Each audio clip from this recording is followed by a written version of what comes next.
Mar is in command at the Northeast Air Defense Sector base in Rome, New York.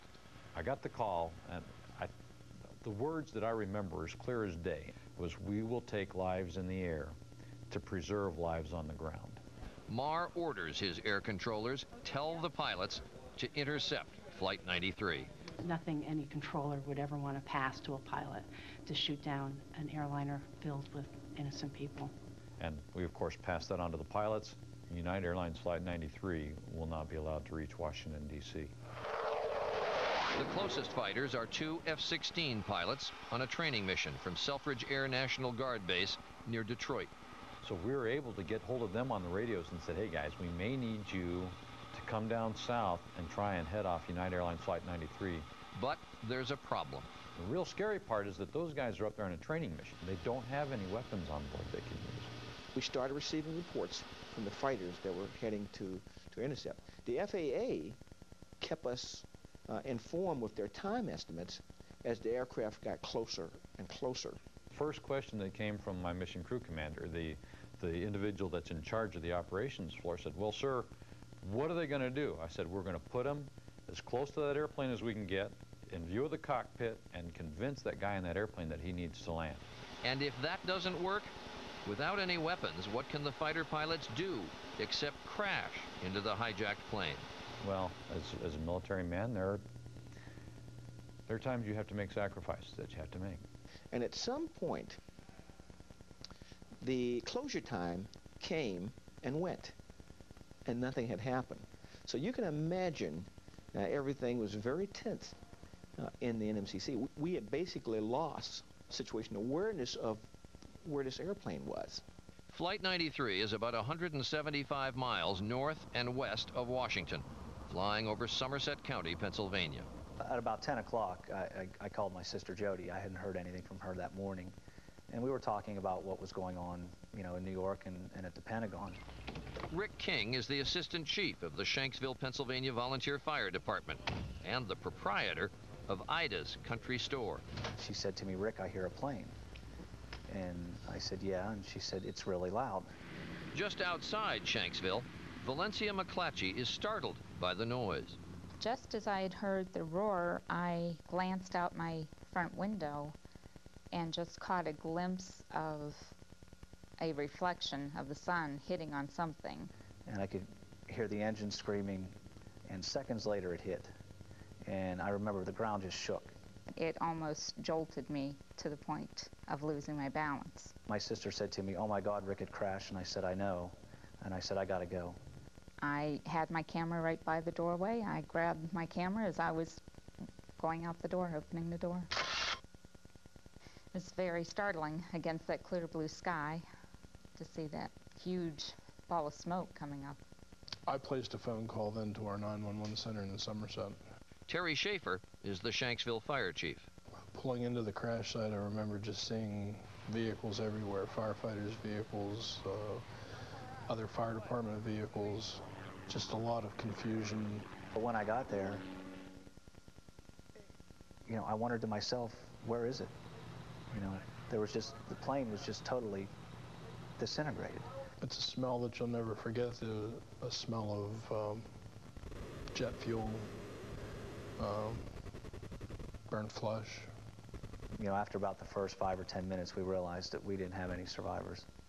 My role is to determine the cause and manner of death, recover the remains, identify the remains, and return the remains to the families.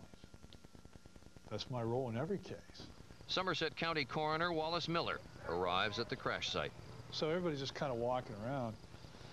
And after a few minutes, I did run into Rick. He wanted to see what I had seen.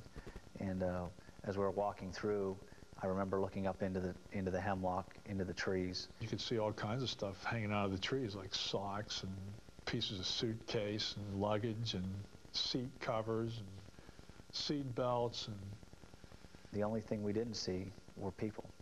Nothing to indicate that that there was even anybody on the plane.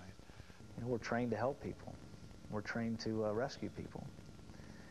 And we couldn't do any of that. Up above, a fighter jet streaks by. It was about, 10:03 that the fighters reported that Flight 93 had crashed. Eventually, of course, we never fired on any aircraft. When you heard the plane was down without a shot being fired at it, do you remember what you said? We just witnessed an act of heroism. In Washington, you can see the smoke. It's down on the mall. there is little information, Because we just had a few bombings here. just rumors. We know there was a car bomb at the State Department.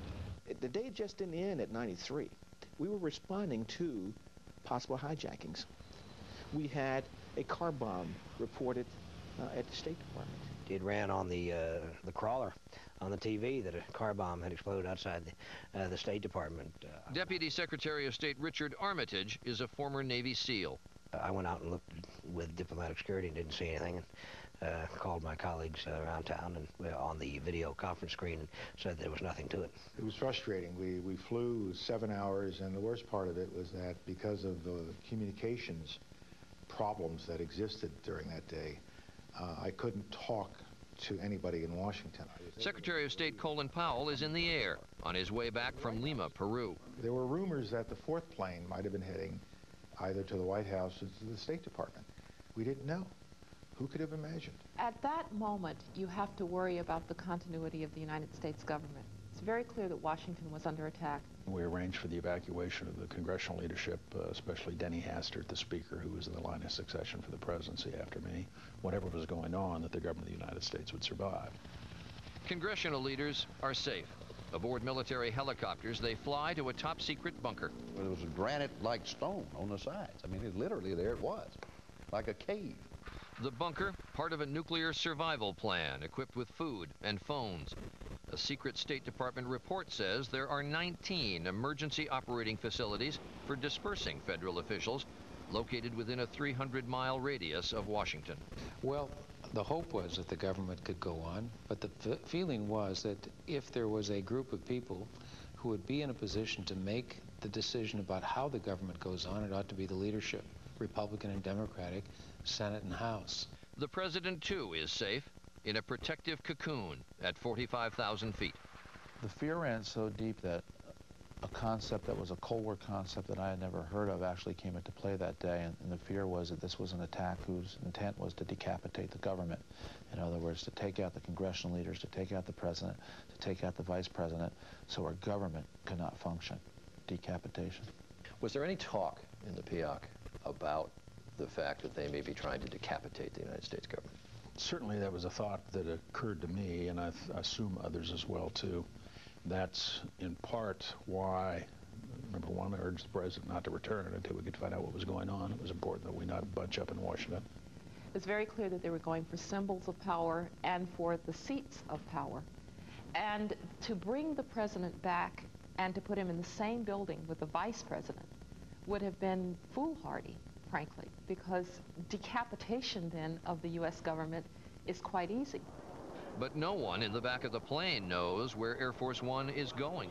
Everybody was looking out going, the plane just took a sudden left. We're definitely not going back to Andrews. At one point, Ari Fleischer, the press secretary, came back and said, this is off the record. The president is being evacuated. The president being evacuated for his safety and the safety of the country. TV monitors aboard the president's plane show flickering images of the destruction in New York and Washington. Some stations would fade in and fade out, so we weren't getting complete reports, just kind of pieces, bit by bit. It is just 50 minutes since the second tower of the World Trade Center was struck. You can see the firemen assembled here, the police officers, FBI agents, and you can see the two towers. A huge explosion now, raining debris on all of us. We better get out of the way! It is 9:59 a.m.